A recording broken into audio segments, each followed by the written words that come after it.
Well, welcome to my podcast, You Are More. I'm super excited to have Dr. Celina Peerman on my podcast today. Guys, you're in for a treat. Literally, I came across Dr. Celina actually during the Thrive event. I was promoting it and there were some sponsorship opportunities. And one day she sent me a note and said, "Hey, I'd like to connect with you quick. Let's talk." And so I gave her a call. And my first thought after reading all the information about her was this one thing: how do I not know you? How have we not met? And I have continued to think that. She presented at Thrive and she was our key sponsor. And I'm so presenting sponsor. I'm so grateful for that. Pleasure. But Dr. Celina is a rock star. She is a organizational psychologist, a leadership strategist, 20 years in the making of this overnight success, mother of 2 daughters, and married, 33 years? Something like that. Yeah. 30 plus years. Yeah. But we're so excited that we have such great talent, like in the Cedar Valley. And I'm going to talk to you. We're going to talk today about, we're going to dig into her story. Because for most of you listening there, a lot of you are successful in your career paths. You're doing well. You're leaders. This podcast attracts leaders.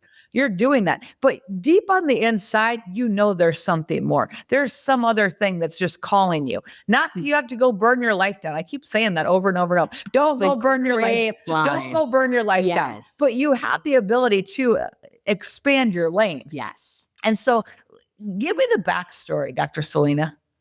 So for me, I was doing the employed thing, right? Had my roles. And in my last employed spot, had started actually downtown Waterloo in the Blacks building, had spent 15 years in some lane of HR or organizational development. And then the last one, just found myself taking days off from my day job to go do this part-time. Okay. And so after a while, you kind of start questioning why you're using your vacation time that way, right? Yeah. And here I was on a really good trajectory. My next moves were really, I was doing very well in my field, but there was just something nagging at me. Yeah. And so for me at that stage, which was about 20 years ago, was I wanted to know what it took to make an organization effective. Mm-hmm. And it was my fascination with how we put people together and actually get to outcomes, whoever we serve, whatever we make, whatever we do, because I fundamentally understood that was the ecosystem of communities, no matter how big or small. Mm-hmm. So I kept taking days off, which is a bad way to use your vacation. Yeah. Right? Finally the point of, wait a minute, I need to do a check-in point here. Yeah. And I did have a position at that point that was traveling internationally. Okay. And I had a 4-year-old and a 2-year-old. Okay. And my 4-year-old at the time kept saying, "Mom, why are you going on vacation from us?" Which is, of course, to a 4-year-old, you're on an airplane, you're going on vacation. And I said, whoa, time to reorganize some priorities here. Yeah. So I was able to make this shift because there, again, what you and I want to dig into is there was just this gut feeling like there's more impact I can have. There's more discussions I want to have. And then made the very scary thing that we do of going, I think I'm going in business for myself, right? With trying to figure out the budget, who's paying for what, and the stage that I was at. Yeah. That's a big leap. It is. That's and if you've never made the leap, it's a big leap. It is. And life gets really real. Things get real quick. Yeah. And so that's what the first move was, right? Okay. And you mentioned 20 years. And even in the 20 years of owning my own business and having a team and doing what we do, there are different stages and phases of that, right? There are some stages that were better than others. Sometimes it was just me. Sometimes it was with a team. Now it's with a team, but it had different ebbs and flows to that. Mm-hmm. But I think, again, what brings us back together today is things shift. Things shift all the way along. And it's okay. It's absolutely okay. I think that people have to know, because so many people were raised with the mentality that you take a career and that's no matter what, you can't expand it, change it, shift it, do anything. You have to just stay the course. Yeah. And you've got to be able, you've got to make the next best moves, but they're small steps and you test it out. But I really believe that it takes you what you need to take you to. Mm-hmm. We were talking just a few minutes ago about, again, I just keep going back, don't burn your life down, because everything that you've been doing up to a point is building to your current launching pad, so to speak. You've acquired skills and abilities and you've learned a lot, and your perseverance and your discipline has had to really lead you It was 15 years in the making of that network for me to go, I think I'm giving up a full-time paycheck with benefits, right? Yeah. And that move helped me make the next one. Uh-huh. And I was part-time for a couple of years, building that up on the side. Yeah. Before I made the full-time leap. And I think that's a really good point for people today, because you can do multiple things depending on how you want to spend your time. It doesn't have to be all full-time. And sometimes your work life, maybe that's yours right now, but it doesn't have to fulfill everything. You can do some other things that maybe get you that feeling or impact that you're wanting, even if it isn't your full-time gig right now. So the personality of an entrepreneur, which are a lot of these people listening to this, you've had to navigate some challenges. And I'm always curious about the backstory of challenge. And we were just talking about how did you deal with COVID? And you had just given your first TED Talk, right? Yeah. And you crushed it. I had it had just been released. Okay. So I'd given it a couple months before, and in TEDland, it waits a couple months before it's released. Okay. So I'm waiting for the day, right? And I knew it's up there, and I knew they were doing identity checks that day because the whole thing's going up and they got to clear all their markers. And that's the day my website got hacked. And it not only got hacked bad, it got hacked so bad. So bad that it became my porn site. Wow. Yeah. That's a bad day, guys. That's a bad day. That's when it's really your name on the website. Really I know you understand that. That's that, a right? really bad day. It was a hack that happened. It took me a little while to reclaim my name, but it's at the same time, the world is shutting down, right? Talk about leveraging all the things that, like, wait a minute, this is shifting on my business and my website is sent to me, right? Yeah, it was a heck of a week of a lot of lessons learned. Wow. It's amazing how you regroup and you actually survive. We did, once you get through that moments of not just the website hack, but what was changing our world, right? That middle week of March, but really then how you regroup, right? And I think that's true for all of us in entrepreneurial space, whether you're inside an organization, wherever you're at. I go back in my work now as leaders today are going to have to make and remake organizations. And I repeat that to myself almost every day. Like, okay, how can we be ready for anything that could come at us? And I also think, though, it's important for us to normalize doubt during change, because during times of change, you're not supposed to know it all. You have to be able to ask really good questions. And moral to the story of the expansion we've recently had, you have to ask the right people for feedback. Right. And that's what led me to our current expansion. Okay. We're going to talk about that in a minute, but I want to go back to something you just talked about. Yeah. That you can lead even with doubt. Yeah. Right?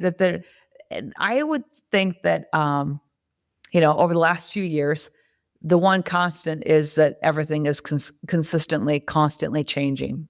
Like every industry is, in my opinion, everything is in such major transition into what it's going to become. And with the advent of AI and just everything, like it's all moving very, very fast. And so what you used to be able to forecast out in most businesses, we'd never had a pandemic before. So that was never even a thought of ours.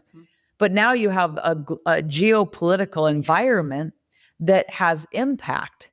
Where before, like, we have been sheltered from that. We have. We had been really sheltered. We've been really sheltered. We never had to deal with it. And for us, like even in the Cedar Valley, like in the real estate space, it has been like the most protected bubble that was completely, insulated from the ups and downs economically, unless it was a local thing. But, but ultimately we were pretty in the safe zone. Yeah. But now it's become, everything it's all shifting sand. Yes, it is. So you're in the midst of shifting sand. And I like that. Say that statement about doubt again. Normalize doubt during change. Normalize doubt. Not supposed to know it all, right? That you can have doubts. It's where you lead, right? So it may be in your personal space, your family, your faith. In business, it might be colleagues or customers or research or data. But at least look, like you're not supposed to know it all. And I think that's especially important given the transformation we have going on now. As you mentioned, AI shifting world realities, that we're going to have to be able to get great ideas from anywhere. We're not going to know the answers. And yet we're going to have to make and remake whatever our community is or organization is into whatever it's going to be. And without knowing what that's going to look like. Now, I do love some good, clear vision. Like I want us as leaders, right, to be very clear on where we're going, but flexible in how we get there. Yeah. Yeah, that's critical. Clarity as to where you're going, but like staying, like I always think, you're staying in principle. Yes. Yeah. But those things but the practices might change. But the principles remain. Yep. But the practices might have to shift. Yeah. I think that for leaders, often shifting is a hard thing, right? You get headstrong in your path. We do. And to me, sometimes I struggle with, okay, now I got to shift. Or shifting might not feel good. Yeah. Because it may be out of our comfort zone, our expertise, right? And I think about that shift of what else can give you some support or guidance. I often will say to leaders when I'm coaching, like, I want to know when your stubborn shows up.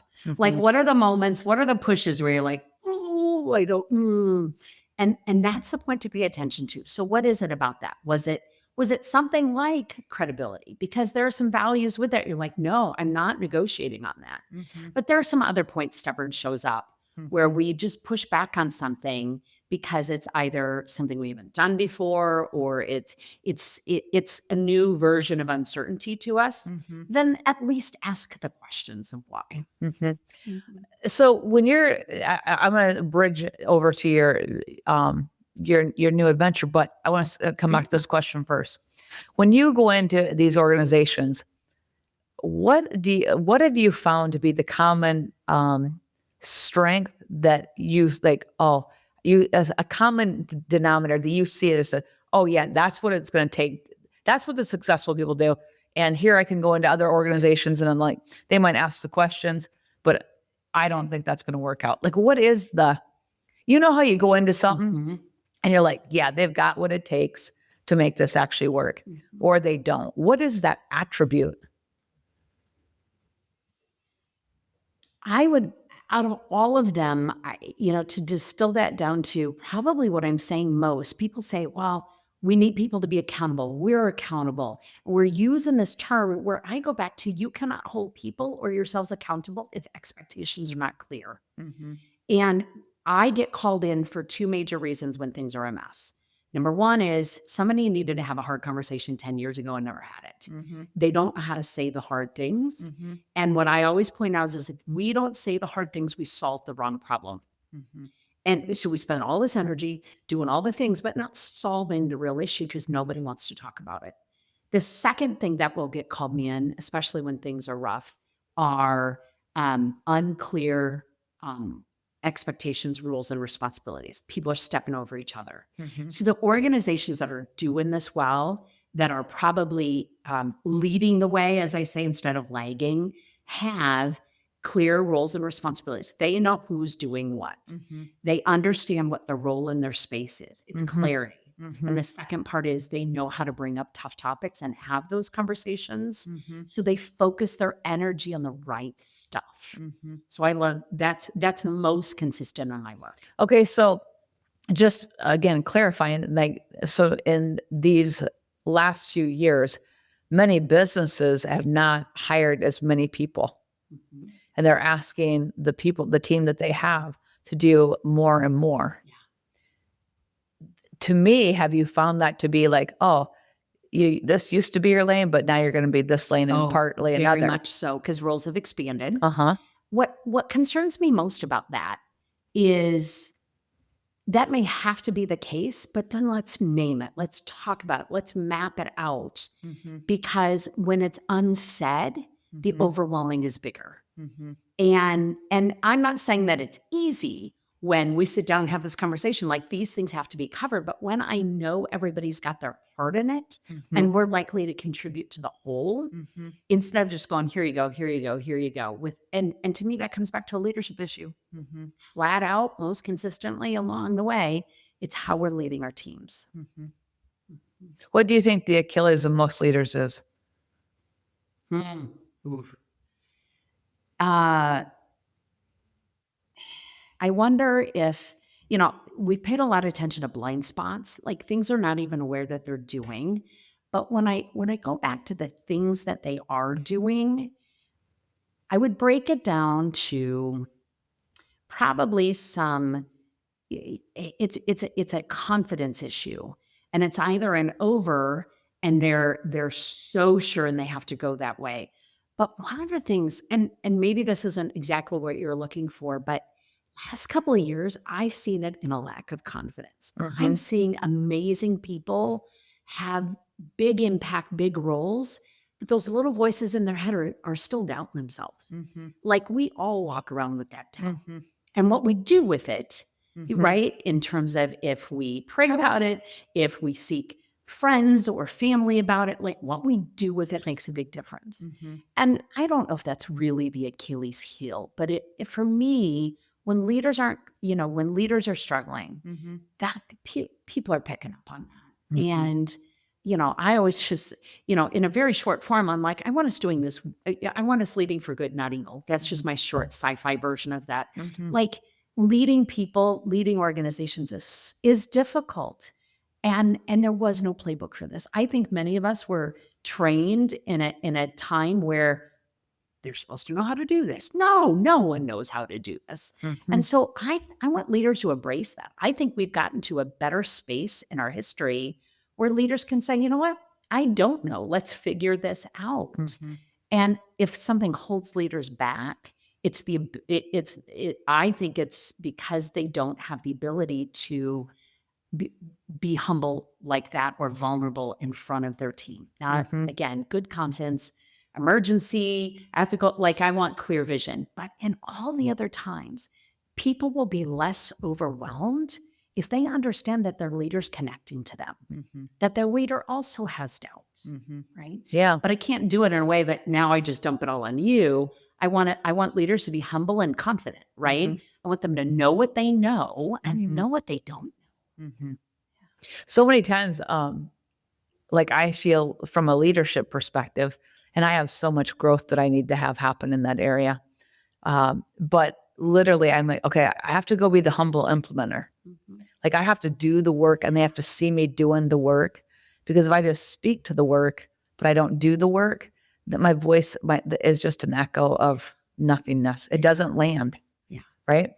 And to your point, and for those in your audience who, you talk about their leadership roles in entrepreneurship, then we need to know when to get out of the way. Right. And I know you've learned that over the years. I continue to work on it too, I need to be that humble implementer and I need to do that work. So I understand what it's like. I know how to pass it off, but I need to know when to pass it off. Right. And that's probably one of our bigger challenges. Yeah. I'll always I have, team leaders across the country, but even people that I have the young leaders that are rising, and like the insecurity they walk through when, hey, the customer used to call or the client used to call and ask for you, and now they're asking for somebody else. I'll never forget that the first time I had that happen, one of my great clients came in. They came into our office. I thought, oh, that's awesome. They're here to see me.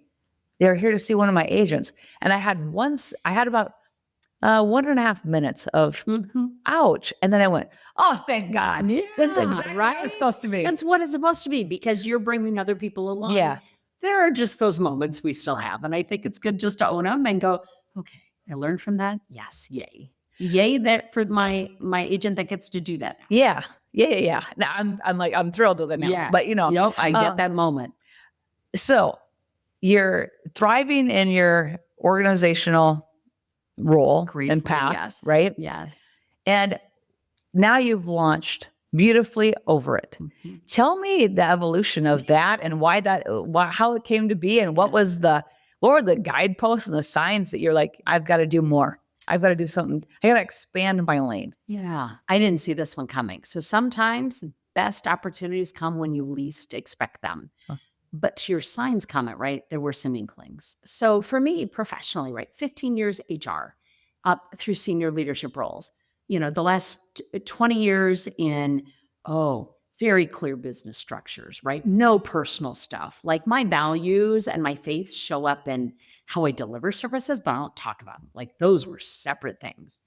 And then a couple of things happened. Like I had started, so I come from a family of writers. My great-grandmother, my grandmother, my mother were all published poets. Oh, wow. So my rebellion was, I'm not doing that, right? Because we all need a good rebellion. And that was one of mine. There were worse. But that one was, no, I'm not doing that, right? And I had done a little bit, junior high, high school, probably passed away a note and everything, right? Yeah. But I had really set that side of me away and had said, no, I'm business focused. I'm building this, right? And then certainly losing my mom about 10 years ago to breast cancer was another kind of unraveling of that, of no, my whole self shows up.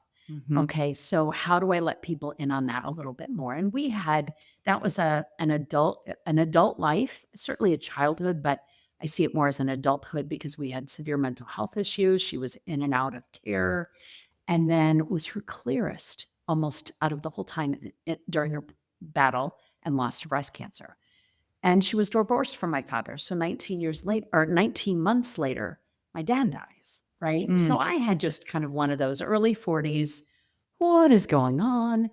And then I watched my daughters in their teens. So again, it was just this life stage stuff happening where I'm like, I make a bigger impact when I show up as me. And if I'm going to be modeling this for my daughters, they need to see it sooner, not later, right? And so for me, it was this weird crossover of, wait a minute, how do I merge my personal life, my beliefs, my values, and how do I talk about them? So I tucked it all nicely away. I didn't work on it. I would, And charge forward. No, I didn't. I'm not doing that. So true story then, my grandmother, who was my person, because I lost my parents young, who was also a published author, but she was a technical poet. Like she could critique the best of them. I still have an unpublished textbook of hers about poetry, like Wow. technical. And a few years before we lost her, so we lost her at 95. Okay. Right. And she still had a world cruise plan. So if that tells you anything about her, like right. Yeah. And there was just this encouragement, like, what are you doing? Like, I'm not telling you. What are you doing? I know you're writing again, right? And so it was just a bit of a conversation before we lost her. And then I put the whole thing away again. So just in case you wanted a happy ending there too. Nope, didn't happen, right? Lost her. I said, no, I'm staying my course. And then it took about a year. And I was in a situation, it was a professional situation where I had an interaction with a colleague that did not go well. Okay. And it pretty ticked me off, right? And it was just a situation that called on something deeper in me. Now, why I really don't want to give him the credit. Darn it. It then moved me so literally I came home and I finished the whole project in a weekend. And my husband understands that when I come home and I'm like, he goes, you okay? I'm fine. Whatever project I'm in for the weekend. Like I'm in for whatever days. And beautifully over it came out of it. And I finished the whole thing. I had been living in my computer for some time. And, I think for the rest of us, it doesn't have to be writing, right? Yeah. That things come out as they need to if you're open to it. And it came out. And then I sent it around to a few girlfriends, one of whom is not only my assistant and a dear, what I call sister friend. Like we spent a lot of time together. I sent it to her. And I'm like, hey, you okay? Because it'd been hours since I'd heard from her. I'm reading your book. And I'm like, oh my goodness, okay. So I sent it out to them and they all came back and said, what are you doing with this now? I'm like, I don't know. I'm not sharing it with anybody else. Yeah. And they completely talked. It took them 6 months. Yeah. And they said, no, this is these amounts. So I think, in those nudges, sometimes you're doubting yourself. You have to also listen to the people around you because this would not be out. It would not be what it's doing now. Yeah. If I hadn't had really good people in my circle push back on me and say, no, you need to go out with this. And they made it possible. Wow. Yeah. So, whatever your life experience is, your story building your business, my story building my business, I love the way you phrase it of it takes you to the next step and then it takes you to the next step. So almost a year ago, this wasn't even out. It was lovely, quiet in my computer. And it has just How exploded. afraid were you for people to read this? Oh, I'm still sweating it. Thank you very much. Yeah, I mean, it's like it's funny. There was still a lot of hiding. Oh, you don't Yeah. think it, do you? Oh, no. And I'm still figuring out how to do that. Although I have to say, in all credit to her, my aunt a couple of weeks ago said, okay, let me get this straight. You're having a hard time balancing your personal life with your professional life and talking about them from the stage. And I said, yes. And she goes, you are a psychologist, right? Figure this out. And I'm like, okay, I love aunties who could just put us in our place really darn. Yeah. She did. Yeah. And I'm still working on it. In fact, at Thrive was the first time I read it from a stage. Hey, that was incredible. Thank you. That was incredible. It was professional speaking. I had so many people. Yeah. They're like, what? That professional speaking, easy. Like put me in front of a crowd with my professional stuff. Put me in front of there reading a poem, and I'm like, oh, I was sweating bullets. Wow. Yeah. You just never know what's coming next. Yeah, and I think you did crush it. You never know what joy is coming to you next. You never know what good is already on its way to you, right? Yeah, and how much of a new world has this opened up to you? Way worse. Oh, and it's been. Here's what I love about. I'm doing it with friends and doing it with my staff. Like we're all doing this together, and building a business on my own felt really lonely. Right? There were, that felt so lonely. This. I have got great company. My daughters are involved. So really important for me to note, one of the gals I sent this to had done some graphic design for me. She was a former grad student, current colleague. And she said, I want to make this beautiful. And she illustrated and did all the artwork. Wow. And now she's got her daughters. Like it has been just such an unexpected, unknown joy to pull all of this together and do it together. Yeah. And way less lonely. But you can build your own thing. Yeah. Yeah, that's nice how it's unfolding. So tell me, what if I'm interested, like what is Beautifully Over It?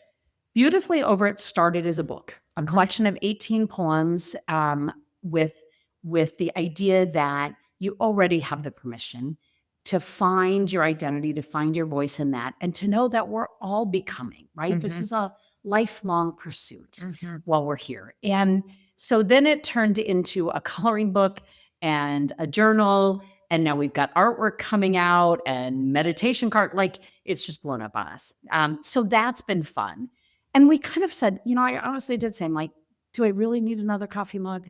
Like, do I really have to now have a mug with Beautifully Over on it? But we've really framed it as we all need a moment, and whatever that moment needs to be for you. Yeah. And so for us, it has been, we don't know where it's going. Yeah. We're having a darn good time figuring it out. But certainly it started with the book.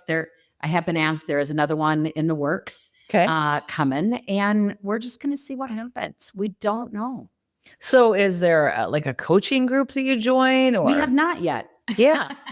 Not. Maybe there have been some discussions. Maybe that's to come. I think that's it. You're building community. Literally, this hit October 1st as a book. Wow. Right. And so we are not even 6 months in. Yeah. And just trying to figure out what that looks like then. Did you wake up excited about it? I do. And I've said this would have been a really good retirement plan in about 10 years. Yeah. Because now I'm trying to do my right, but it has brought some just new energy.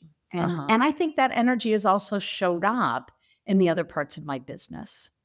I feel like when your soul is satisfied, that it does show up everywhere else. It really does. When you're not, you don't feel fulfilled, then it shows up everywhere also. Yeah. So I always think this, and you probably, I'm sure your kids have watched you pursue your dreams, and you've told them, I'm always talking to my kids, you can do anything you want to do and dream big, and you're going to be world changers and all the things. But it takes a lot to launch things. Yeah. And I used to feel funny about it or feel guilty, like, oh, my kids know I'm definitely a working mom, right? But they've watched me pursue. Yeah. And it gives them permission to pursue, right? Yeah. And so how many people are being impacted by, Marianne Williamson, are you familiar with her? Mm-hmm. Yeah. When she talks about, okay, when you basically, when you basically move past your fears and you move out, it gives other people permission to get on board, move past theirs and expand. Mm-hmm. And so what's been the ripple effect in your family, your daughters? Yeah. Certainly, this has been more possible with more options because of my husband, and knowing that different parts of our time in our marriage, I still say he does more laundry and cleaning than I ever have. But that just goes to household management, right? But there were also years he was working an odd third, second shift, and I had little kids, right? So ebb and flow. Yep. I certainly see that in phases and stages. Sometimes he had the more demanding job, sometimes I did. Yep. My business has been better since I brought him into the discussions because he didn't get the entrepreneur thing for a long time. Yeah. He didn't get the hours and why I was on my computer every night watching TV. He didn't get why I was doing some of the things I do until I started explaining it. And now, right, his wheels are spinning because, he's got retirement coming up in 10 years. And what else could that look like for him? Or what else does that do? So certainly in that has been, but to watch my daughters now come into early adulthood and map out their pathways, right? And I was just always very open with them of saying, this is my choice. It doesn't come at your expense. We have enough space to do all of this, right? Yep. And what that meant if I was away traveling, because I've always been a traveler, and now watching them own their space and knowing that it's going to evolve over time, that impact has just been amazing. You make a key point. If you're married, having the buy-in from your partner is so critical. I couldn't do anything that I do without my husband. Yeah. Like he is a strong supporter. And I support him in different things as well also. But our kids champion things, right? Yeah. They love to see their dad go do all of his things. He just got his pilot's license last year or 2 years ago. Did a triathlon. He's training for another one. They love to be a part of that. Yeah. You know what I mean? Yeah. And that we can champion for each other in all of our different interests. I champion my husband, right? My daughters for what they're doing. And they cheer me on too. So whoever's in your space, right? It may be a spouse, a partner, it may be friends, it may be family members, right? But when you cheer them on, and hopefully they can cheer you back. And if they're not at a space where they can cheer you back right now, add some other people to your team. Exactly. Tell me this, just in raw authenticity. Did you ever have a moment that you thought, I don't think I can do this? How many times and which years? Yes, all the time. Like you just are like, man, I think I'm out. Yeah. Yeah. And there have been times where, how am I going to pull this off? How are we going to figure out the finances? There's just enough to worry about. And then you read, usually for me, I either have to speak it out or write it out because in my head, way worse, right? Yeah. And then put a plan together. But I've always said my code phrase has been name reality. Yeah. Name reality. Yeah. So when I'm right, name it. And okay, so we need to find a client with X amount of dollars to keep it, like all those moments, name it. Yeah. And then figure out a plan. Yeah. And sometimes though I'm more convincing myself than others though, right? So I'm sure, so in those moments, your hack, so to speak, is to speak it out. Speak it out. And what if you don't have a plan? Yeah, I'm looking for one. You're I'm scenario plan. Okay, what are my actions here? Yeah. And admittedly, whether you're building your own business, whether you're building a career pathway, whether you're building personal lives, it's work, it's effort, and we all get tired. So I have also been better in recent years of saying, am I just tired? Do I need to step away? Do I need to refuel me some way? What is that? Like, why am I willing at this moment to go, oh, I know this is really hard. What just made it hard? And most of the time it's something showing up in your person. I always say this, like everything going on the inside of you shows up publicly. Yeah. Like you are who you are. No matter how much you try to hide who you are who you are. We think we put these. Everyone knows. Everyone knows. They could all see through. No. Especially the people who spend the most time with us. Exactly. And here's the thing. I think that the deeper you go, like to me, like this, right? This next chapter, this expansion space for you, because you still do what you do. Yep. So this is an expansion. You've just broadened the path of impact. Literally, it's one that to me is just you are experiencing alignment. Yeah. Like there's a deep alignment going on. Very well said. Don't you think? I really do. And that it's taken me almost a year to people telling me that for me to go, it really is, right? It brings out parts of me that I can share more authentically. And as a professional speaker, all of a sudden I'd be in my other day job and be speaking something out of this. I'm like, oh, there it is right there. These are merging and still trying to figure out how to do that. But I really do believe for me, it's bringing forth a better version of me.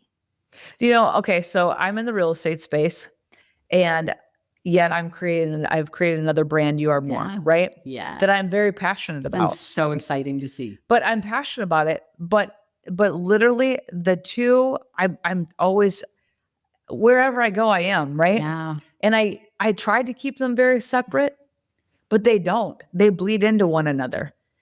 But what I've found is they bleed into one another in the best way. And it only uplifts both sides. It does. It does. And for years in my own day job practice, it has been I walk alongside companies. I walk alongside leaders. I don't show up judging, like, how did we get here? I show up and go, okay, where are we at? And where do we need to get to? Right. And which is all the message behind Beautifully Over It. Just have a different perspective. What would you say to someone that is struggling with the vision that they have for their life? They've been in a career path, yet they know there's something more. If you were to give them a daily practice to gain clarity, what do you think that would be? Because it seems like that kind of stuff is a gift of yours to map solutions. But if you're not the problem solver, like what would you say to someone like that? I think we are missing some think time in our lives, right? So, and that could be personal practices, but we all need some deep thinking time to sort stuff out. And we're living in a world, I'm looking at more and more research coming out on mental clutter. I'm of just people, because we're scrolling on gadgets. I love this latest thing that's popped up, but people are crocheting and latch hooking and putting puzzles together, doing things that aren't on their phone. So I bring that back to your question of, when you find yourself like, what else could this be? Or you need some think time. Now, for some people, that's prayer and scripture or meditation or vision boards, right? But we all need some think time. And we've got to be able to set the rest of the world aside and find ourselves in that, whatever that voice is. But I think we're living in a world that's giving us more and more noise around it, and it's harder and harder to find. Do you know what? That is why, like, my early mornings are the only time that I can actually control. Right? So with kids that are young, they get up early, and now they're getting up earlier. So I'm like, now I got to get up earlier. Right. But that, even if it's an hour window or an hour and a half window of quiet is so gold. Like it's my most cherished part of the day. And you think it has a direct connection on how the rest of your day goes? 100%. Like I've won so much by 6 a.m. Like I'm like, I'm already stacking wins here. And it just leads you with an energy of, hey, I'm winning. I'm on purpose. Even like, and the reality of it is I've just learned to know this. Like, I'm probably not going to get up excited, and that's okay. Right? It's a great way to put it. Yes. I mean, that's fine. I'm not going to I might not get up excited. I actually might not even look forward to what I have going on in the day. But if I can reframe it in gratitude, right? I mean, I'm daily working on this with my kids. I want their brain to be so trained to see the good things in life, to see the things to be grateful for instead of the poor little me club. Right. But if you look at life, you can get in the poor little me syndrome. Oh, so fast. My dad used to say to us all the time, hey, Amy, we don't need anyone in our family being the president of the poor little me club. And if I heard that once, I heard that thousands of times. Right. But there is truth being weaved into it. Like if what I focus on, I'm going to bring about. If I see good, I'm going to see more good. Right. But to me, that mental clarity of just alone time, it's even gotten more for me that like, while I love to listen to a message or read something, the word or something motivational or not really that educational and self-development, Sure. right? Now, like lately, I've just been craving just quiet. I don't listen to anything. I just sit, or I just walk with no noise, just my thoughts.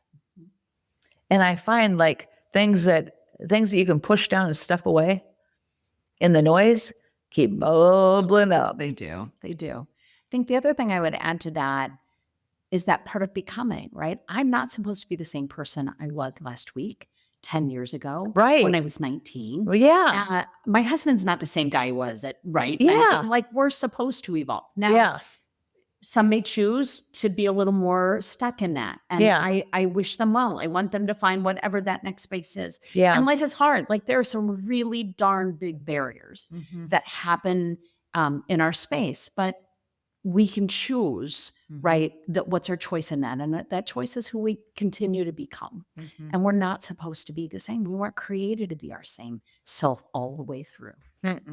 Ever increasing, ever evolving, like until the day you leave Earth. Yeah. I had a really dear friend of mine who went to heaven last year at 96. And the last 4 years of her life, I had a lot of really close upfront contact with her. And she was always on purpose. She was always studying. She was always learning. She was always growing, even in those years. Right. And I loved that about her because that's how I want to be. I would ever evolving, getting better and better. Right.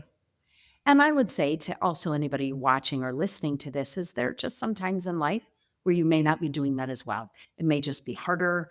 And that's okay. Honor those spaces. Because I can look back when I wasn't working on that and I could go, oh, shouldn't be working on that. Well, would you be doing that? No, that space served a purpose. Yeah. And so I just don't want us to get stuck there, right? To be open to what emerges next or brand new surprises you didn't see coming, right? But to even honor those spaces. Yeah. Sometimes there's just a lot of hard stuff and you don't have the energy to do that, but don't stay there. I'm like, you can sit on the curb, you've got to get back up off it. Right. We have walked through some health crises in our family that hit us pretty hard. And that I can honestly tell you that rocked us. Right. So did we operate at full capacity? No. But every day I would think if I can just do one thing, like consistent. That consistency kept me in the game, right? Where typically when things hit the fan, routines go out the door, consistency goes out the door, and consistency is the one thing you need to stay in the game so that you can show up in the best way possible. Very well said. I've interestingly heard a couple of stories that have just been hard to hear in the last couple of weeks about people rushing healing or rushing to get through that. And it's not gone well for them. And I think about that to your, to what you're talking about as even just honoring that process, but the consistency of that process, that just how that goes, because we need time and it isn't a rush. And sometimes rushing will absolutely derail the whole piece. Well, I mean, I can look back and look at things. To me, so much. I mean, just even personal friends that I have that like have maybe not grieved. They've just kept moving. It still shows up back in their life. Like no one's escaping that stuff. No, it's going to come back up in some way. Right? Like we just can't stop and stuff and stuff. Which has probably also been for me on this project, hugely therapeutic. Right? Of getting some stuff out and being able to put some stuff in a space and work with it. And it has not been the most, it's been the greatest, but also the hardest moment in probably my adult life to hear people go, Celina, I read your book and I cried. I'm like, no, that was not the goal. But I'm glad it touched you. I'm glad it said something to you. And Mandy, who did the artwork, continues to say to me, it's helping other people find their voice and what they need, right? Because I don't want it to be my words. I want them to find whatever they need from it.